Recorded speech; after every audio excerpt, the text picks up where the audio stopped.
Are you proud to be an American? Wait, what does that even mean? By Megan Philp. What does it mean to be an American? What does it mean? To be an American. It means to be free. Oh, good one, Nana. I like that, Nana. Pierce? To decide for yourself on the values you want to instill in yourself. Good one. All right. Back. So, in chapter 5 on names, narratives, and the evolution of ethnic identity by Dolores V. Tano at the University of Nevada, Las Vegas. Initially, I thought he was going to be writing about what it meant to be an American. However, I was very wrong. He started his paper basically by saying being American does not produce empowerment or acceptance. Rather, people who come together as a huge, diverse society, not a group that can be labeled as an identity. Ethnic identity is constant. I can't hear you. Ethnic identity is constant evolving. And I chose this picture here, and it's a picture of a tree, because your ethnicity is both something on the surface and below the surface. Oh, very good. Yeah. Oops.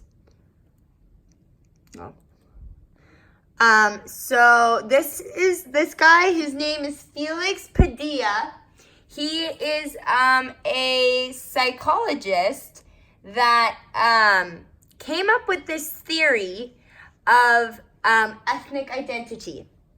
So his theory of ethnic identity is about adapting and evolving. Always going with the new times, adapting with the cultures, with the new medias and all of that.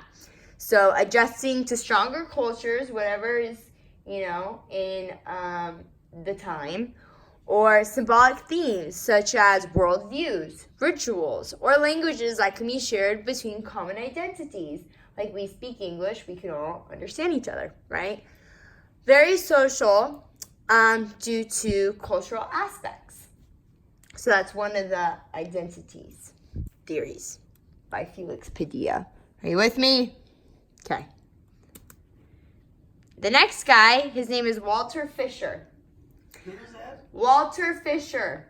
He was another, he was known for his narrative paradigm, which basically suggests that everyone has their own purpose in life and everyone has their own story. And with these life experiences, they might contain something cultural, historical, biographical, or moral. So how someone identifies themselves or how what their name is, how they're called, might change throughout the duration of your life.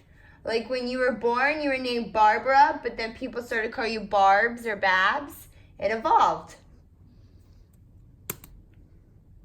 That was a good one, right? Mm-hmm. So, who are you? What makes you you? What characterizes you? And what is your makeup? What are you? And why do you ask?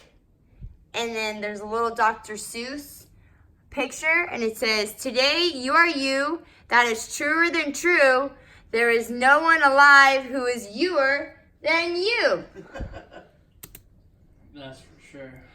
And then Tano in his essay went into describing the different parts of what he considers his ethnic identity through times of his life. So the first one's called "I Am Spanish" because he grew up in northern New Mexico, but his family was a part of the early settlers, and the early settlers are colonizers of the Spanish. So do they call themselves Spanish or American or both?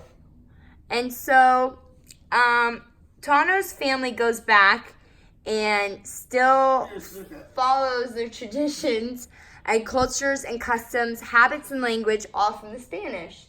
So technically it could be considered Spanish, American, Mexican, or all of the above. Fisher's view on this could be the biological feature, because that's one thing that goes into Tano's story. And then Padilla's view would be the ethnic identity based off of rituals and practices. The next part of his life is what he called I am Mexican American. Mexican American. And that is the difference between Mexican and Spanish and how those two differentiate. And basically, the way that Tano described personally to him that he is living the American dream with the freedom and everything, but with still his Mexican customs and traditions, so he still follows that culture. So Fisher's view on this could be the cultural part of Tano's life story, and the Padilla's view would be the ethnic identity rituals within the culture. His next paragraph was called I am Latina. I'm what? I am Latina. You got it? Referring to how the Spanish conquered the northern and southern Americas. So not only were they colonizing just Northern America, that's how they got the spread of the Spanish culture, the Spanish language, and all the different customs of it. And so Latina is a positive word, not negative, to communicate acceptance of all Latino cultures throughout the world. So Fisher's view on this would be the historical part of Tano's life story, and then Padilla's view on this would be the ethnic identity is worldview. The next paragraph Tano described himself was the I am Chicana paragraph. And he explains that this does not include all Mexican Americans, it does not include all Mexicans, it does not include all Americans. It was a time period which was a rhetorical movement in the 1960s to dominate the characteristics and get a sense of marginality, which basically is just going with saying how the United States is a huge melting pot and we accept all and love all type of thing. So Fisher's view would be a moral part of Tano's story, and then Padilla's view would be the ethnic identity. So what are you then? What are you then? Are you Mexican? Are you American? What makes you you, Nana? What I make? What? What makes you you? Are you Irish? Genes. Yeah, what's your genes? Yep. Okay, Pierce? Irish and Portuguese. Good job. So, labels do not change what we are as people. Cultural is complex, and we might have a multicultural makeup. Like you just said, Irish and Portuguese. It's two separate things. So why did I pick this essay? What got me hooked? I thought it was really interesting because since my brother said we were more than just one, this essay explains how you aren't just one thing. We lived in a huge melting pot, especially here. My family and I live in the Silicon Valley, which is so diverse. Right, Nana? You have a lot of multicultural, different, diverse neighbors. Say yes. Yes. You have a lot of neighbors who aren't the same ethnicity as you. Right. And then I know how we combined all the different events, major memories, rituals, languages, religions, ceremonies, which made him what he is and which makes us what we are.